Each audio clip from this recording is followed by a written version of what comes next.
rádio no Brasil. 10 programas contando a história do rádio brasileiro. Uma produção da BBC Brasil.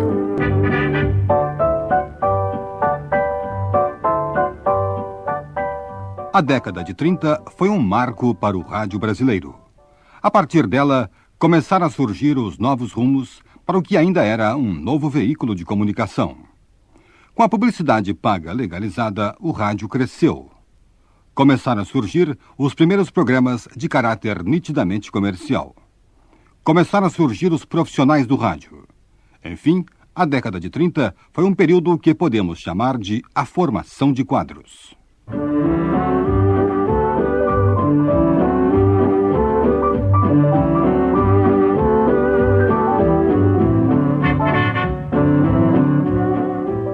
A situação política no Brasil no começo dos anos 30 não era das mais animadoras. Muita gente estava descontente com o governo de Getúlio Vargas, que chegou ao poder com a Revolução de 30. No dia 9 de julho de 32, irrompeu a Revolução Constitucionalista de São Paulo. E, para dar ânimo aos soldados paulistas, o microfone da Rádio Record foi utilizado de uma forma até então desconhecida. A Record começou a transmitir discursos de personalidades brasileiras contra o governo de Getúlio. E, invariavelmente, estes discursos eram lidos nos microfones pelos 3 locutores da Record: Nicolau Tuma, Renato Macedo e César Ladeira. César Ladeira acabaria sendo conhecido mais tarde como a Voz da Revolução. E a Rádio Record passaria a utilizar o slogan A Voz de São Paulo. Toda uma geração retemperada nos sacrifícios e nos heroísmos da mais sublime jornada, se levanta portadora de um só pensamento e executora de uma só vontade para dar ao Brasil dias melhores e maior justiça e maior fartura. Não há contê-la nem desviá-la do caminho traçado pelo seu civismo, porque não animam interesses regionais ou ódios de classe, ambições partidárias ou conveniências pessoais. Aprendendo nas escolas, labutando nas oficinas, lidando no comércio, morejando nos campos, empenhando a inteligência ou trabalhando a matéria, a mocidade do Brasil marchará de hora em diante na vanguarda da nacionalidade. 40 anos de erros, de fraquezas, de hesitações e incongruências culminaram na mais ignominiosa, na mais desalmada, na mais nefasta das tiranias. Só uma mentalidade nova, objetiva e realizadora, conseguirá arrancar o Brasil do atoleiro das competições pequeninas, esmagando mais do que a tirania, o espírito de tirania, destruindo um a um os germes desse caudilismo, ora franco, ora disfarçado, que tem sido a mais terrível mazela de toda a nossa história política. Cada geração que surge tem um dever a cumprir. A de agora cumprirá o seu, e o cumprirá até o fim, removendo todas as dificuldades, quebrando todas as resistências, disposta a todas as renúncias e capaz de todos os heroísmos. César Ladeira, na Rádio Record, durante a Revolução Constitucionalista de 32. Eu sou a Philips do Tombo e da Fusarca, anuncio qualquer marca de trombone ou de café. Chega na hora do apito da sirene, grita logo a dona Irene, liga o rádio em casé. Transmite PRAX, xixi, xixi. Transmite PRAX, xixi, xixi, xixi. Naquela época, a grande atração do rádio carioca era o programa Cazé, aí promovido na voz de Mário Reis. Cazé já contava com uma ótima equipe de profissionais, tendo inclusive artistas que se apresentavam todos os domingos com quadros fixos. Um desses quadros era feito por Noel Rosa e Marília Batista, que improvisavam versos em cima do samba de Babado, composto por Noel. Ouçamos Marília Batista contando algumas das suas lembranças. Eu entrei em contato com o programa Cazé, que era na Rádio Philips.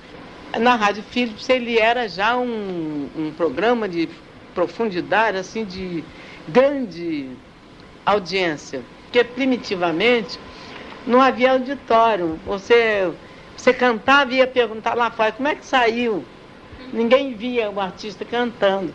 Era um microfone só para o regional, para a orquestra, para todo mundo, num estúdio pequeno. Então você, para conseguir cantar e se destacar, você tinha que conhecer todos os truques de som. Você só tinha um canal, funcionava tudo na base da improvisação.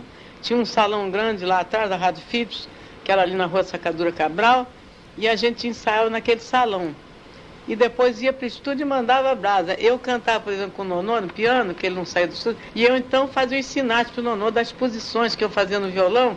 O Nonô também tocava piano e violão, ele entendia, não precisava ensaiar. Saiu a maravilha da falsa, primeira, segunda, com os dedos, e ele entendia a minha linguagem. E assim o meu ensaio era direto no microfone, eu cantava direto, porque o Nonô era um gênio do piano. Agora, num dia nós estávamos fazendo lá dentro uma improvisação, brincando, cada um tirando um verso, e o Cazé levou para o estúdio para levar o ar. Foi um maior sucesso. Isso ficou 5 anos, repetindo todo domingo mesmo, a Hora do Dragão, que a gente fazia o de babado sim, de babado não, cantando versos de improviso. Aí fazia eu, o Henrique, meu irmão, e o Noel Rosa. Nós fazíamos versos assim de improvisação, que era um sucesso, dentro de um samba que já era de autoria do Noel Rosa. Depoimento de Marília Batista. Foi também no programa Cazé que surgiram os primeiros anúncios comerciais cantados, o que se pode chamar de um embrião dos jingles. Isso porque o rádio já contava com mais elementos. Surgiam os produtores, os redatores, o contra-regra, enfim, o rádio tomava cada vez mais a forma de trabalho coletivo. Um dos profissionais que logo passariam a atuar no programa Cazé foi o Almirante, a maior patente do rádio brasileiro. O Ademar Cazé, ele resolveu fazia, viu, anúncios. Quem fazia os anúncios eram escritos pelo Henrique Pongetti, era Luiz Peixoto e outros que escreviam os anúncios. E, evidente, alguns botavam uns versinhos lá dentro, viu? Aqueles que eram locutores, entre locutores estava o próprio, um outro, Eric Cerqueira, que morreu, coitado. Teve também o próprio Nassara, que foi locutor, foi Cristóvão de Alencar, locutor. Bom, mas no caso, num certo dia, o próprio o Nassara, ele teve que ler aquela história do anúncio. E tinha uns versinhos. Então Nassara teve uma iniciativa. Ele, em vez de ler os versinhos, ele cantou aquele versinho, cantando com um aspecto de fado, viu? Pode-se admitir que é o primeiro jingle que apareceu, mas não era gravado. Ai, o padeiro desta rua, tenho sempre na lembrança, não me traga outro pão que não seja o pão Bragança. Então, para Cazé, o rádio era simples. Cantava um, cantava o outro, viu?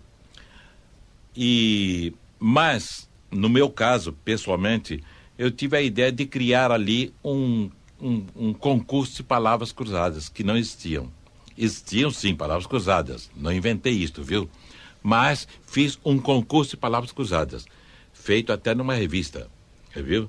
E irradiando sempre aquelas palavras, aqueles testes, viu? Esta é a ideia. Já vinha o meu pensamento de criar o rádio de forma diferente, dando um caminho de cultura para o povo. Almirante. Com a evolução do rádio, começaram a aparecer também emissoras mais elitizadas. Emissoras voltadas para um tipo de público diferente, por exemplo, do público do programa Cazé. Isto começou a surgir, sobretudo em São Paulo, como explica o pesquisador e historiador do rádio José Ramos Tinhorão.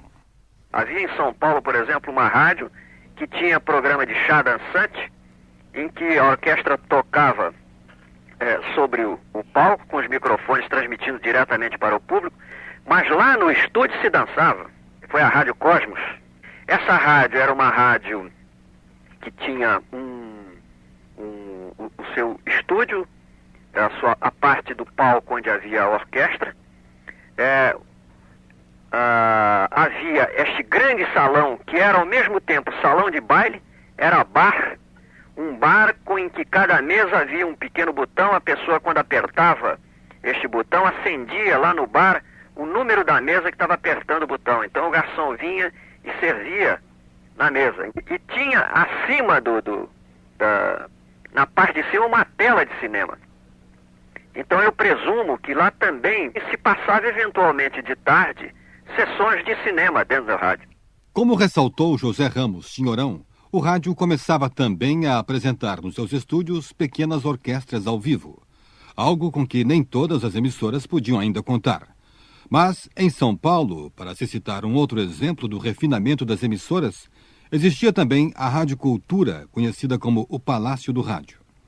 Na verdade, antes de ser palácio, a Cultura não passava de um casebre. Liderado pelos irmãos Dirceu e Olavo Fontoura, um grupo de rapazes da alta sociedade paulista resolveu montar uma emissora de rádio. Uma emissora que começou transmitindo ilegalmente, já que não possuía concessão do Estado e transmitia da garagem dos Fontoura. A partir de 1933, com a emissora já legalizada, este grupo de amigos construiu o então Palácio do Rádio, que tinha um porteiro fardado a rigor para receber os convidados e uma série de boys também fardados para conduzi-los aos estúdios. E a Rádio Cultura teria logo de início um profissional que faria enorme sucesso em todo o país. Um profissional que, podemos dizer, educou muitas crianças brasileiras com seus programas infantis que permaneceram no ar por anos a fio. Seu nome, Vital Fernandes da Silva, mais conhecido apenas por Nhô Totico. Eu, friso bem as palavras, eu fiz a Rádio Cultura, porque ligado ao nome da Rádio Cultura deveria estar sempre o nome do Nhô Totico. Vou explicar por quê. Eles puseram corretores na rua. Interessa a propaganda no rádio? Que estação? Cultura. Ninguém sabia. Que estação é essa? A do Nhô Totico. Ah! Por isso é que eu digo que eu fiz a Cultura. Depois eu criei uma personagem chamada Caropita. Quando eu fiz propaganda, eu dizia, Nhô Totico, a Caropita, sempre faziam um negócio, sabe? A Dona Olinda era uma dessas criaturas que nascera para ser professora. Ela era professora intrínseca, de corpo e alma, sabe? Levava tudo muito a sério. Então, todos os dias as coisas se repetiam. Ela consultava o relógio e dizia, Seu Joaquim, todos os dias eu preciso lhe dizer a mesma coisa. Olha aí, está na hora de pôr as crianças para dentro, seu Joaquim. Corra, vai dar sinal, vai bater o sino. Vamos recolher as crianças, vai correndo, seu Joaquim. Nego velho não pode correr. Rematinho tá que não cabo de nego velho. Vamos, seu Joaquim, não conversa. Vai bater o sino. Bem. Meu programa não tinha sonoplastia, sabe? Porque era de improviso e eu fazia tudo. Bom, as crianças estão na classe. Minguinho, presente. Mingote, presente. Tá bom, deixa. Eu baixo. Mingau, presente. Soco, sim, senhora, presente. Japonês não precisa chamada, né? Japão não falta na escola. Eu sei disso. Gostaria que todas as crianças fossem assim. Seu Manuel, presente. Jorginho, presente. Sebastião, presente. E depois, então, conforme me ocorresse, era aula, né? Seu Sebastião, senhora. Quem descobriu o Brasil? Não sei, dona. Eu não quero conversa com o Brasil. Deus me... Menino, mas que coisa! Como é que posso ouvir isso da boca de um menino brasileiro? O que é que o Brasil pode esperar do senhor? O que é que... Eu não prometi nada para o Brasil? Um bruto paizão desse esperando de uma criança. Ele é que tem que pensar em mim, não eu nele. Onde você viu? Cala a boca! E assim. Nhô Totico. Em 1936, o Brasil passaria a ter mais uma emissora de rádio. Em 1936, ela era somente mais uma, mas estava predestinada a ser a maior de todas. A 12 de setembro de 1936, às 9 horas da noite, um novo prefixo apareceu no ar.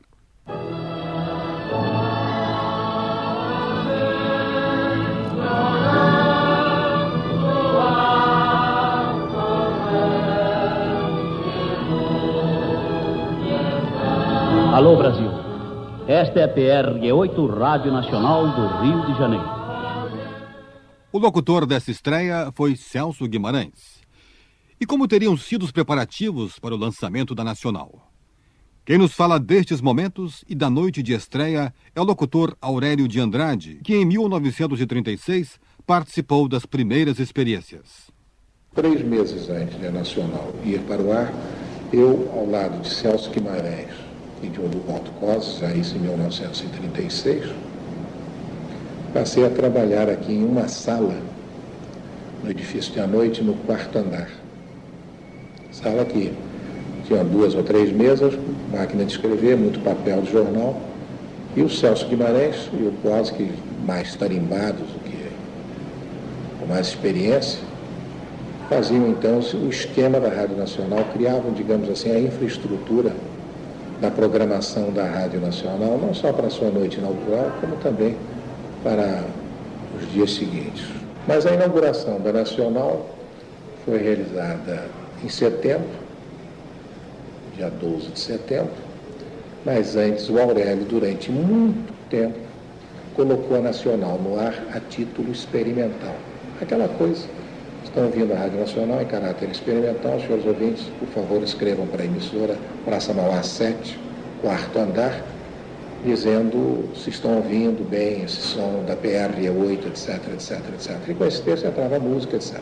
O transmissor nosso era o transmissor da Philips, da Rádio Philips, que se retirava, encerrava as suas atividades artísticas, radiofônicas, e vendia para a Rádio Nacional esse seu excelente transmissor Philips de 25 kW, o que para aquela época era realmente um senhor transmissor. De maneira que a Nacional, quando entrou no ar, uma programação realmente linda, a noite foi uma noite maravilhosa, com as autoridades da época. Eu me lembro que nessa noite trabalharam o Celso Guimarães e o Oduvaldo Cosi, e eu fiquei recepcionando com outros funcionários da noite, inclusive diretores de à noite, as pessoas que vinham chegando, convidadas todas a traje a rigor. Um depoimento de Aurélio de Andrade.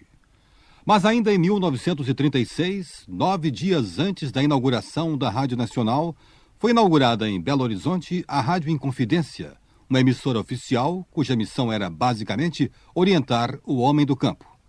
A Inconfidência foi criada pelo então secretário da Agricultura de Minas Gerais, Israel Pinheiro, e funcionava sob a administração da sua secretaria. A ideia central era usar o rádio como meio de educar. Seu primeiro programa chamava-se Meia Hora do Fazendeiro e era produzido pelo agrônomo João Anatólio Lima. Mais tarde, ante o sucesso da experiência, o programa passou a ter 1 hora, a Hora do Fazendeiro, e continua sendo apresentado diariamente. Só nos seus primeiros 3 anos, a Hora do Fazendeiro recebeu 25 mil cartas. Talvez seja um dos programas agrícolas mais antigos do Rádio Mundial. Pioneiro no campo da informação para o agricultor, a Hora do Fazendeiro gaba-se também de ter sido o primeiro programa a divulgar a música sertaneja no Brasil. No plano internacional, foi também na década de 30, em março de 1938, que a BBC iniciou suas transmissões para o Brasil em onda curta. Enquanto isto, muitas empresas jornalísticas brasileiras visualizaram no rádio um excelente meio de unificar sua força. E assim tivemos o surgimento de emissoras como a Jornal do Brasil, Tupi, ligada aos Diários Associados, e a própria Rádio Nacional.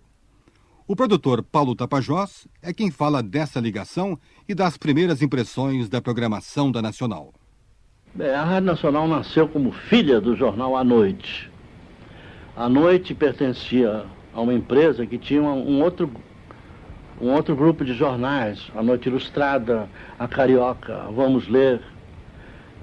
E o rádio naquela época já havia demonstrado aos grandes jornais, veja o Globo agora como exemplo, que uma empresa jornalística não viveria ou não sobreviveria como À Noite, com o esplendor do jornal À Noite naquele tempo, se não tivesse a força do rádio amparando. Daí porque a empresa resolveu criar a Rádio Nacional do Rio de Janeiro. A Rádio Nacional foi criada em setembro de 1936 e começou como todas as estações de rádio daquela época, fazendo uma programaçãozinha, mesmo, que era uma programaçãozinha, baseada muito na estrela, no artista, baseada muito no chamado quarto de hora. E agora vamos ouvir o quarto de hora de Elisinha Coelho. E ela cantava 15 minutos ali e ia embora e tal. Se a Nacional viveu nos primeiros tempos muito do quarto de hora e muito da notícia, é bom que se diga também que ela foi, logo no início, uma emissora muito interessada no teatro. As primeiras demonstrações que a Rádio Nacional fez de teatro foram feitas com brilho, com muito êxito, porque elas já incluíam o efeito sonoro que normalmente não se fazia isso no rádio com aquela seriedade. Paulo Tapajós. Em São Paulo, a Rádio Record também apresentava o seu teatro com enorme sucesso. Era o Teatro Manuel Durans, produzido e dirigido por Manuel Durans, que durante vários anos apresentou o que de melhor havia em matéria de arte cênica no Brasil. Mas, para ilustrar um outro momento do rádio dos anos 30, vamos ouvir um trecho de programa do tipo quarto de hora a que se referiu Paulo Tapajós. O programa é o Luna de Arrabal e foi apresentado pela Rádio Cruzeiro do Sul de São Paulo. Pecho de emoción hace latir, sus ojos de otro azul se vestirán y se pondrá la noche sus ganas embrujadas, y tú, mi dulce amada,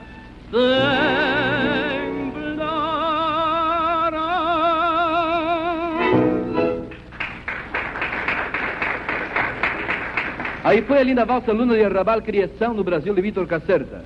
Vocês que ouvem às quartas e aos sábados... Uma amostra do que era o quarto de hora do rádio dos anos 30. Henrique Forés Domingues, o nosso almirante, seria o responsável por muitas modificações na estrutura dos programas de então.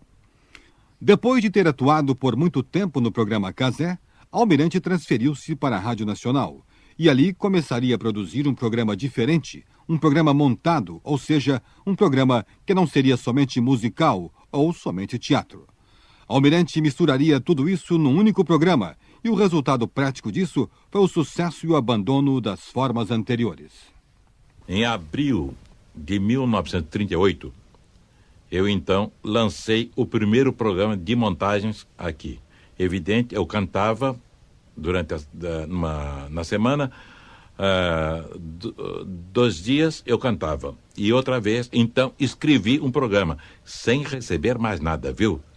Porque, tendo contrato, mas resolvi e escrevi um programa com o título de Curiosidades Musicais. Acontece o seguinte, é que ficar falando durante 30 minutos, mostrando música, tudo isso, eu então descobri uma forma. Eu então criei uma série de anedotas. O programa, eu ia falando uma coisa séria, mas de repente eu saía do assunto. Uma hipótese que eu vou citar, o hino nacional. Queria contar o hino nacional. Ora, se eu ficar falando durante 30 minutos, citando a história do Francisco Manuel da Silva, é um negócio maçudo. Então inventei e criei, não tendo artistas para fazer aquilo, eu sozinho fazia todas as vozes. Aquilo teve um efeito enorme.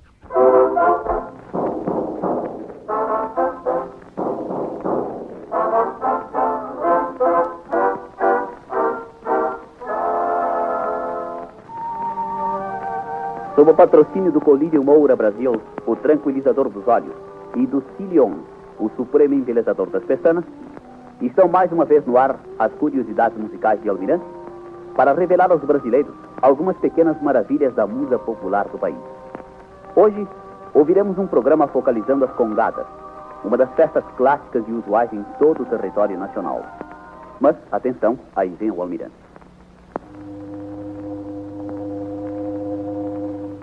Boa noite, ouvinte de todo o Brasil.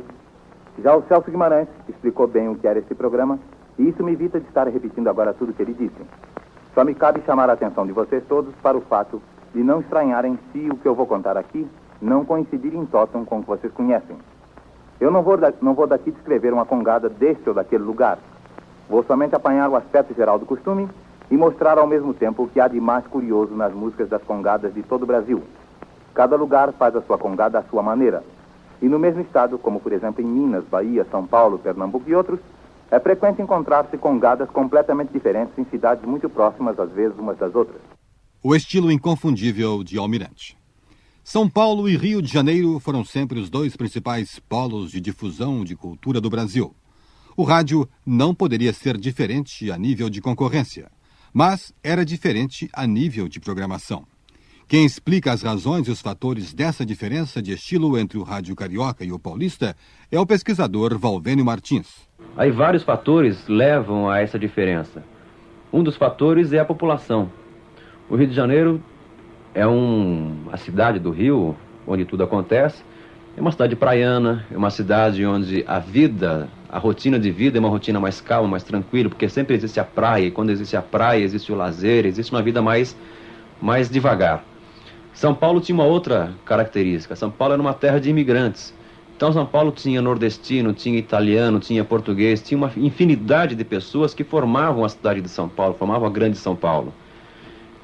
Em função dessas diferenças sociais de população, o Rio sempre apresentou uma programação voltada para esse tipo de público, que era o carioca nato. Aqui você tinha a música espanhola, você tinha a música nordestina, você tinha a música francesa, a música italiana, porque eram as grandes colônias que existiam aqui. Porque nos anos 40 e 50, a Rádio Nacional do Rio dominava esse... Quer dizer, ele conseguia entrar em vários lugares. Não entrava em São Paulo porque de São Paulo para Rio existe uma serra.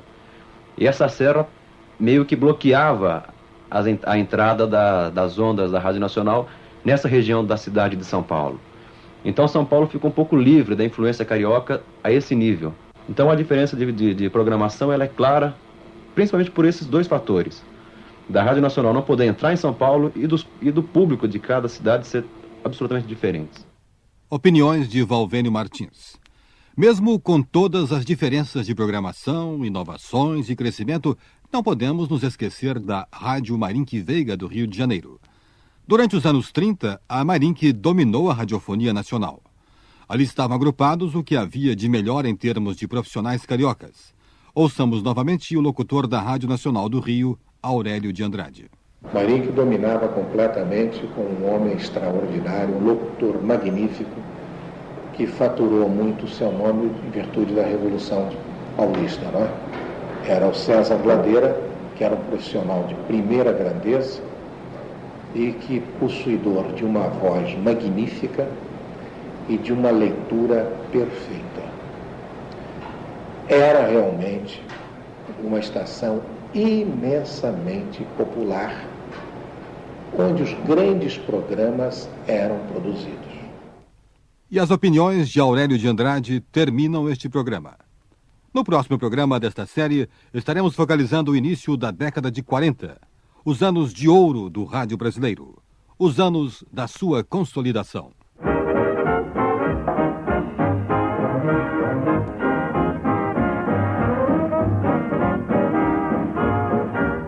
A história do rádio brasileiro. Uma produção da BBC Brasil.